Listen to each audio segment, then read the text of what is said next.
I don't know if you remember this. I know we're getting close to the end, but I'd love it if you could tell the story. If you remember, you were telling me about it was a prison where you said in order to be allowed to come in, a particular prisoner had to agree to it. And I think you were saying that he was in the room. He's a younger guy, I think you said. I think you were playing and he asked for the violin solo to be played again, or there was something to this story that was phenomenal. And then he said, "Why haven't I heard anything about this?"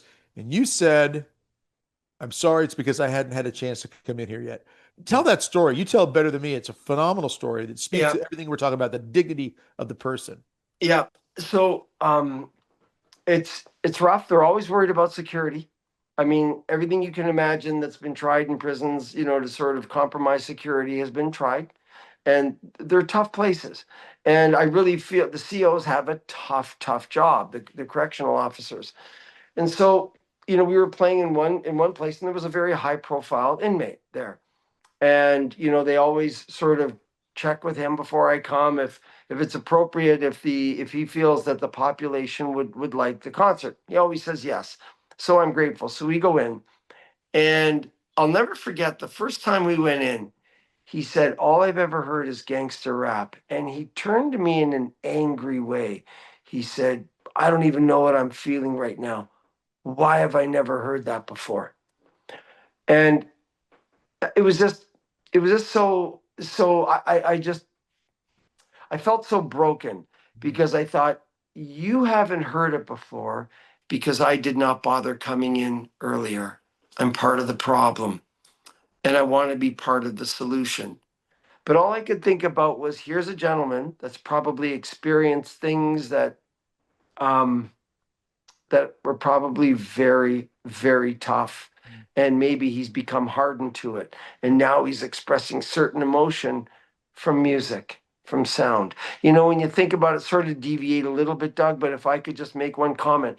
Didn't you find this year's Super Bowl really fascinating? And I'll explain why. You think about the build up to the Super Bowl, 50% of the time was talking about the game, and 50% of the time was talking about the halftime show. Yeah. Why? Because music is impactful. If it was just silly entertainment, they wouldn't spend 50% of the time. And Yeah. you think about it, you think, okay, three, two, one, go, boom. You have the eyes of the world. Is that what you want to give? Was that motivated by beauty and inspiration? It's just a tough one, and I often think, and I challenge any priest, any sermon, or sorry, any rabbi, any minister, take the lyrics and read them on Sunday for your sermon.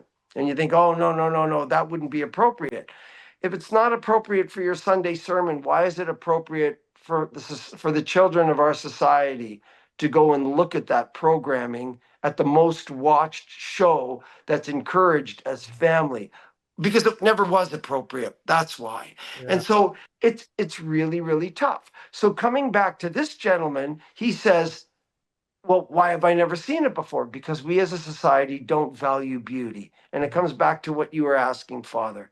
If we saw their reaction, the toughest, most hardened criminals, their reaction to a violin and cello, I could tell you so many stories. One guy stood up and he said, "I've hurt a lot of people in my life," and he wept and he wept and he wept in front of maybe 100 men. He says, "I've hurt a lot of people in my life. I will never hurt another person again." He said, "I've Uh-huh. had a higher encounter with my own humanity." So they Wow. don't look at life the way you and I might look at life. They look at life, it's very tough, it's very combative, it's very it's not peaceful. It's very agitated, and there's something that awakens in them. And I think, why are we not, in all of our sophistication, we don't have an awareness of this?